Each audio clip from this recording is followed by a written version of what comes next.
Navigate Hope presents the It's Personal podcast, where everyone has their own personal mental health story. I'm your host, Brendan Boylan, and we hope you enjoyed today's episode. And joining us today is a Canadian Football League All-Star, a former member of the New Orleans Saints, an entrepreneur, CEO, and mental health advocate, defensive back Delvin Breaux. Delvin, how you doing today? Hey, I'm doing wonderful, man. Thanks for having me. Hey, thanks so much for taking the time to tell your personal story with mental health. You wrote an article not too long ago. It was in the Park Journal titled, "It's Bigger Than a Neck." So what happened with your neck? Yeah, man. It was my senior in high school. We was down on kickoff. I had my best friend at the time. He was he was like, "I bet you ain't gonna make this play," and I was like, "All right, bet." Man, I got this. And I shot out of there like a cannon, man. As the ball kicked out, I shot out of there like a cannon, and our returner was Peyton Jason out of Jesuit High School. It was back in 2006, and as I shot out of there, man. I, I was running down there, man, and I dove in there. My head was not down, but my eyes were closed as I was making the initial contact. And as I made the initial contact, man, like everything just went dark. Like my neck jerked back, and everything just went dark. And I'm hearing my teammates like, "Hey, D-Bro, get up. We need you. We need you." Mind you, now my body's not moving. Everything is black for me, and I just hear their words going into the shallow. And I'm trying to talk to them like, "Hey, I'm all right," but I can't move. And it's like their words were going into the shallow, and then that's when a bright white light appeared. Within a few seconds, a bright white light appeared, something I can't explain. But the what I can reference it to is what is it, Bruce Almighty? Whenever Morgan Freeman was in a building and it was just an all white building, that's how bright it was. It was just that bright white light, and within a few seconds, my coach came over and put some smelling salt underneath my nose, and he was like, "Hey, you all right?" And I was like, "Yes, sir." He was like, "All right, well, let's get up." And I got up on my own power, and I got to the sidelines. And in high school, when you get injured, you have to sit out 3 plays. Back in 2006, you have to sit out 3 plays. So I'm jumping up and down on the sideline, getting ready to get back in the game. And that's when I felt this sharp pain shoot up the back of my neck, and then I immediately turned around and I saw my dad. And I went to my dad. I said, "Dad, something is back here bothering me." I was pointing at the back of my neck. I said, "Something is back here bothering me." And he set me down, they put ice bag on my neck, and they gave me some ibuprofen. And as I'm taking ibuprofen, I couldn't swallow because my disc slipped in my esophagus. So I'm coughing up the pills on the sideline, man. It was excruciating. That's when I felt this excruciating pain shoot up the back of my neck. And I told my dad immediately, man, call an ambulance. And that's when they came and got me, put me on a stretcher, and they took me to the hospital. For people who don't know, Delvin broke 3 vertebrae in his neck. Correct me if I'm wrong, but 8 years out of football, was never able to play at LSU. You work your way from the Gridiron Developmental League to the Arena League to the CFL, eventually the NFL. Now you're back in the Canadian Football League. Man, Delvin, your story in just football is extraordinary. And then you start opening up about your mental health struggles. So outside of football, you talk about your early life in this piece that I mentioned earlier. What happened in your home life that really shaped your mental health going forward into your adult years? Yeah, it was 6 years I was out of playing football. I just wanted to make sure we get there. It was 6 years, but 8 years sound better. 8 years sound better, man. But it took me 6 years to get back going, so I appreciate that. But yeah, man, growing up, my dad was a dictator. It wasn't, everything wasn't peaches and cream. As far as family having vacations, what vacations, man? I can't recall a vacation we took, as a family, man. Like I said, we never even went to Blue Bayou. But it was tough, man. It was tough. My dad was a no nonsense type of guy.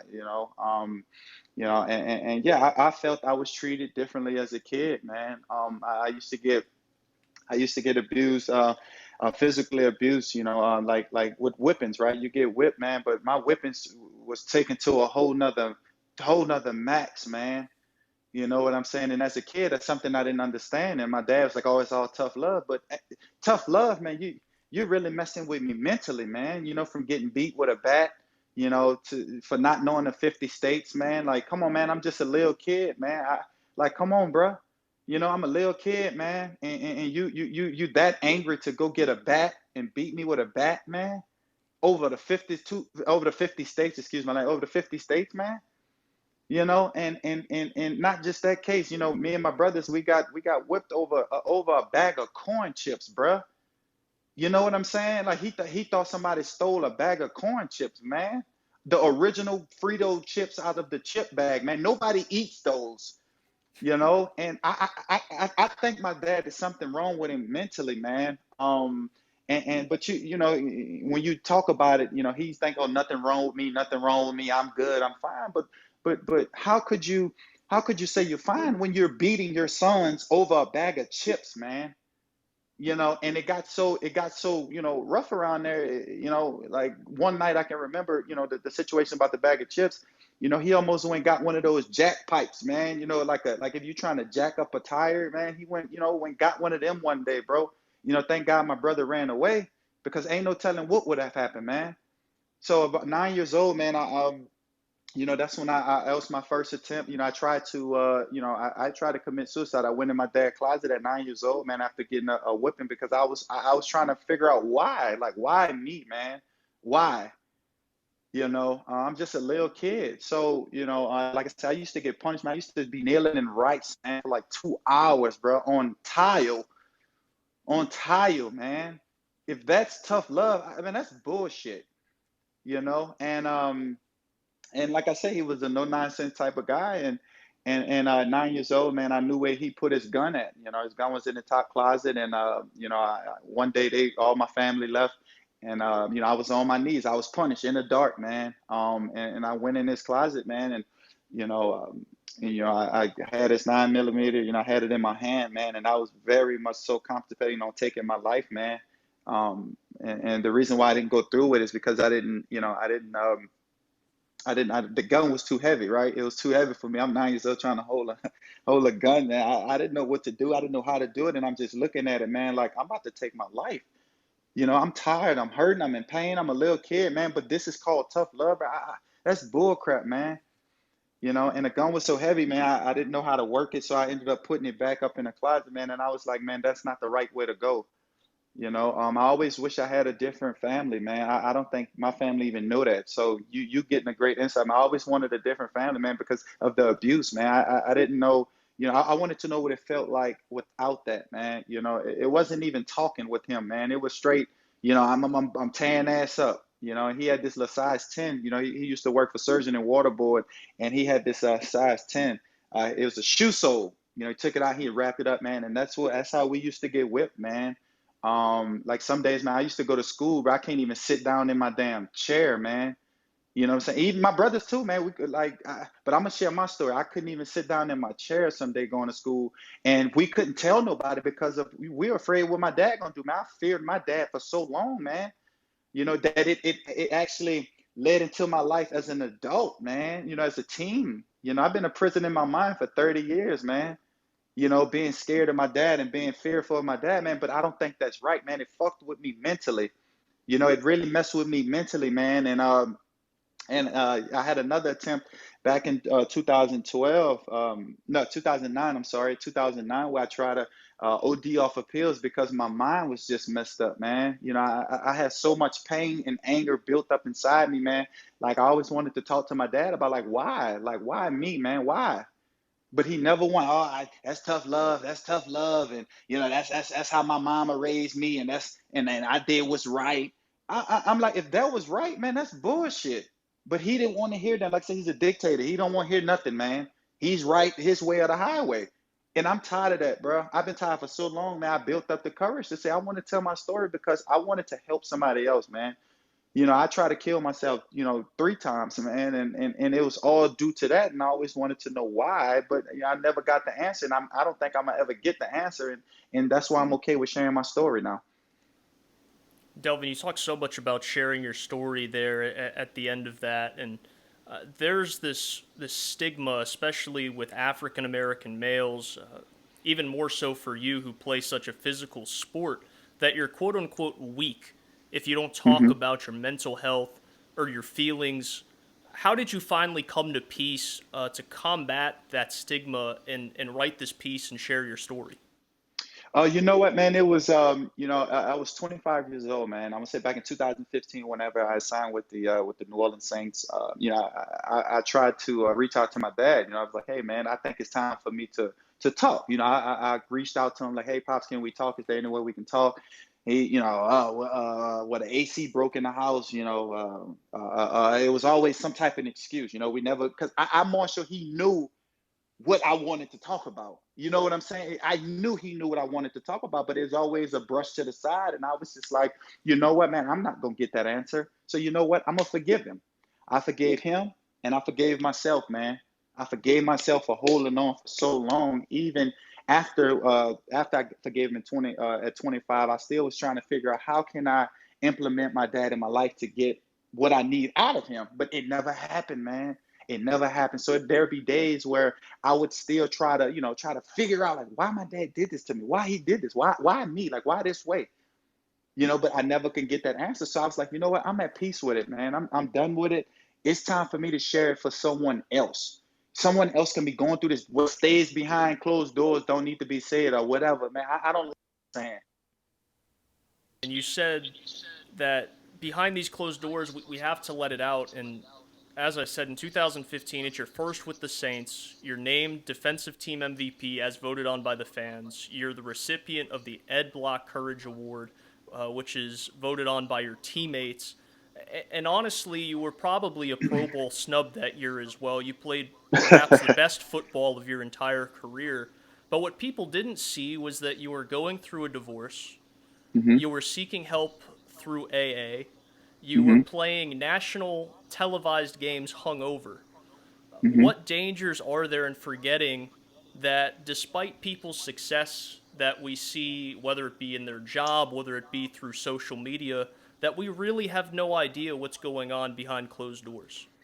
Yeah, man. It's okay to open up and talk, man. Like because like I said, you never know what a person going through, man. Like I said, you seen me balling out there doing well, man. And I was, some games I was under the influence, and it was tough, man. It was tough because I always wanted that answer. And if I'd have finally got that answer, how would it have made me feel?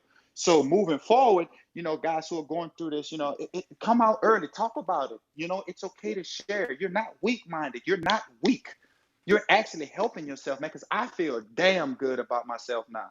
You know what I'm saying? And I wish I would have learned back in 2015 that, man, hey, forget it, let it go. You're not going to get the answer you want because he's stuck in his ways. That's it.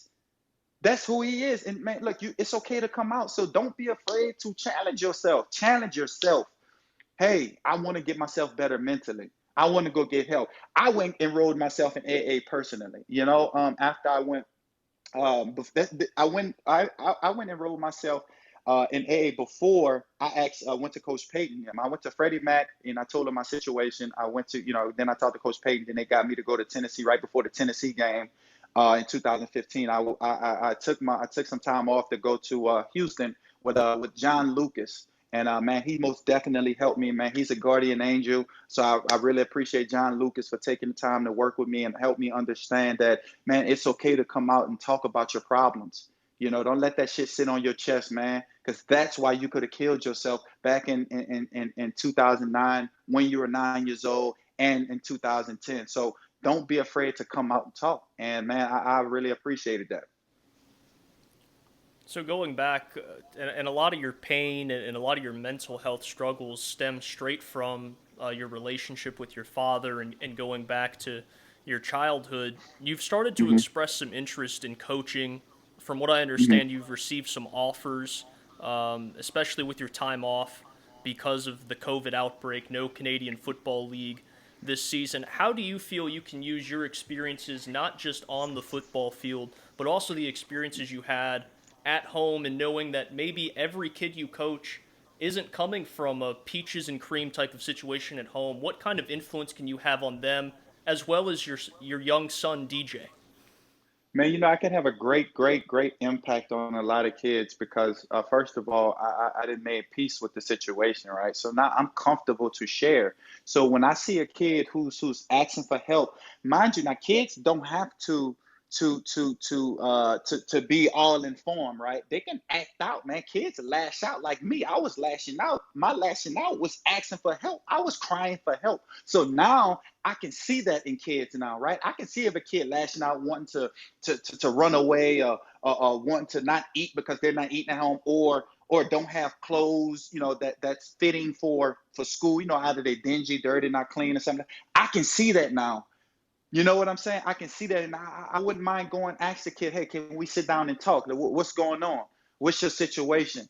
And maybe I can help, because I've been through it. I know what it feels like to be, on that end of the abuse. You know what I'm saying? I know what it feels like, and it's not good, man. It's not a great feeling. So I can help those kids, man, by just sharing my story and helping those guys and mold those guys into saying, hey, man, it's okay to come out and talk, man. It's okay to share your story, because the quicker you share your story, the better you will feel, man. And then you can move on with your life like I'm doing right now.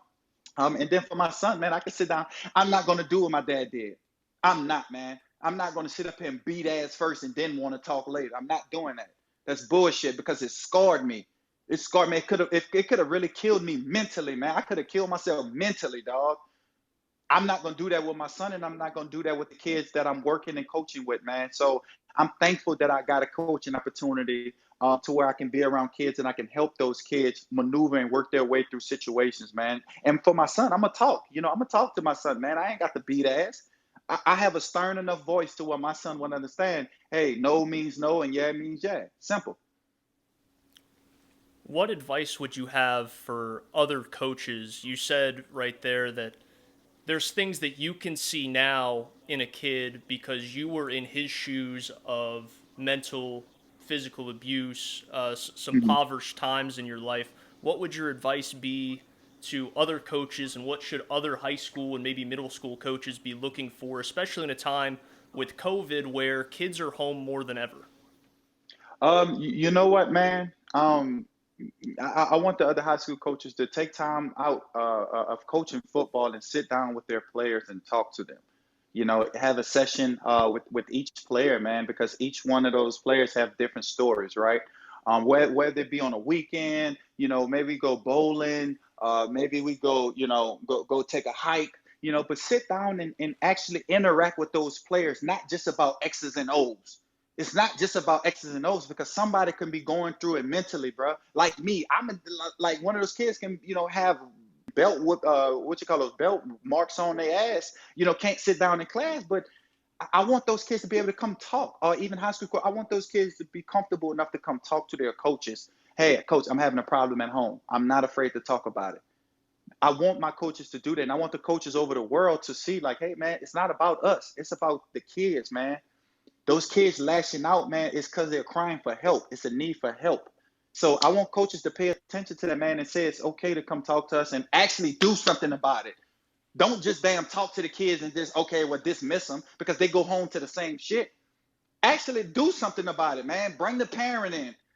I don't fear nothing no more, man. So I'm willing, if something going on, I want to talk to the parent, because we need to figure it out, man, because your kid is lashing out in school for something. It's something bothering this kid, man. And we need to get to the bottom of it. And I think that would be a great way to start, a great way to help, man, and get counseling for kids, man, because I don't want kids to go through what I've been through, man. It's enough suicide attempts in this world as it is, man. That sucks, man. And then you got the kid, what happens behind closed doors, stay behind closed. Fuck that model, man. That's old generation shit, man. We got too many people committing suicides over some dumb shit that could get handled, that could get solved, that kids can go get help. And that's what I want, man. That's what I want. You talk a lot about kids and some of the things that maybe adults don't see nowadays. Would you assess in your time working with the NFL, the CFL, working with some older veteran players and then some kids that are coming straight out of college? Would you say that the mental health now in the 21st century and over the last few years is getting better or worse than the previous generation in terms of people wanting to come out and talk about it? Man, I think it's gonna get better, man. As long as we push the agenda, right? We have to continue to keep pushing this agenda, man.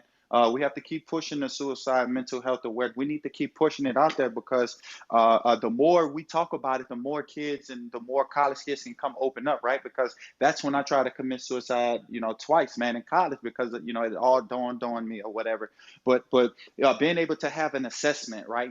Let's have an assessment, man, to where we really can get down to the nitty gritty as to what's really bothering people, man. You know, and like I said, man, it's going to take it one day at a time, right? It's going to take one step at a time. It ain't going to happen overnight, man. But we need more people to push the initiative, man, and seek help. Don't be afraid to reach out, man, and also don't be afraid for us adults, man, to go talk to kids and talk to college kids and hey, man, what's going on?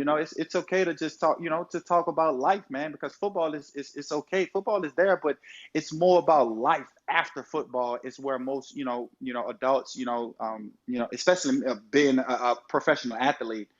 You're taking all those concussions, taking all those hits, and that shit dawn on you, man. Guys revert to alcohol or they revert to substance abuse, and it's not good, man. So having us push this initiative early, man, I think it would be great for the community.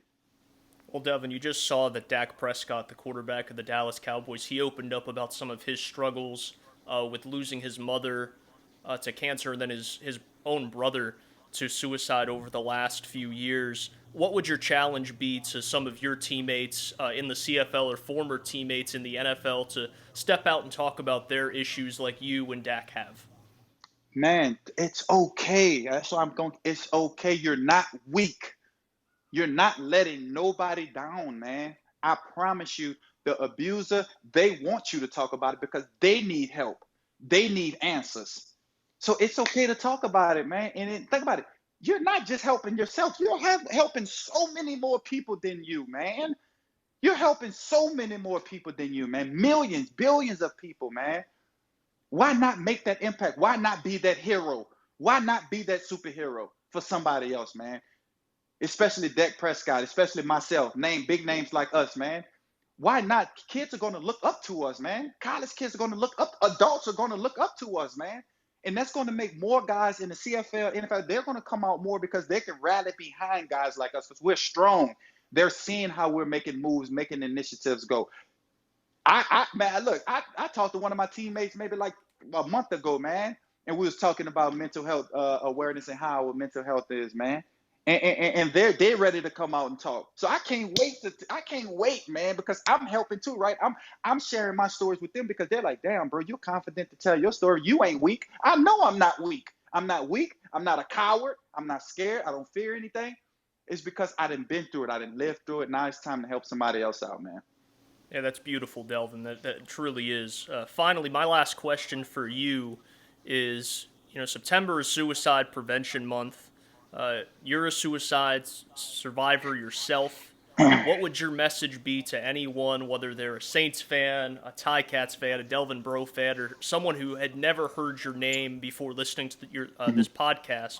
What would your advice be to them, and what did you do to help get yourself out of that dark place? What I want to say, man, is don't be afraid. Yes, I know you're gonna have good days, you're gonna have bad days, but don't go into those dark days, man. Go jog, go swim, go. I play flag football. Flag football helped me out a lot.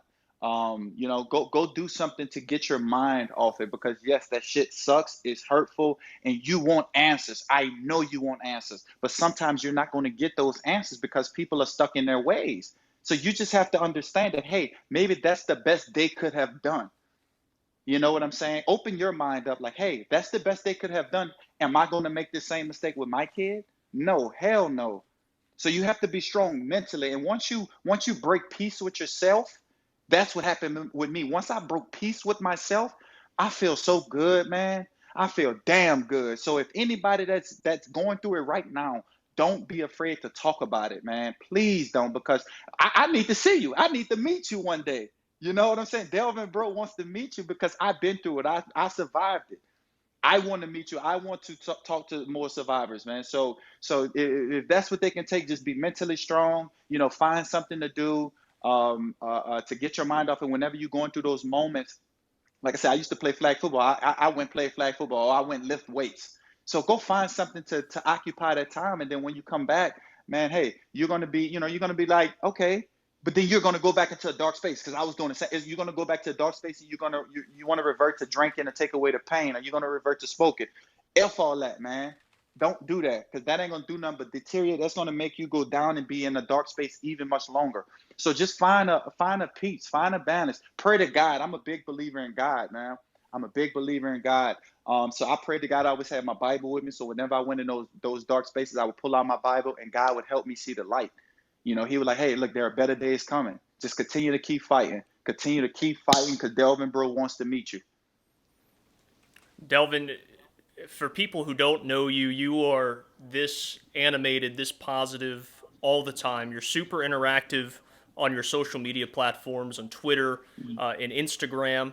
Currently, you're writing a book. You tweeted today that it's nearly done. Mm-hmm. We're so excited to get a chance to read that. And you have an amazing apparel brand. I've bought a handful of shirts myself. I have a hat on the way. How can people follow you and find your apparel brand?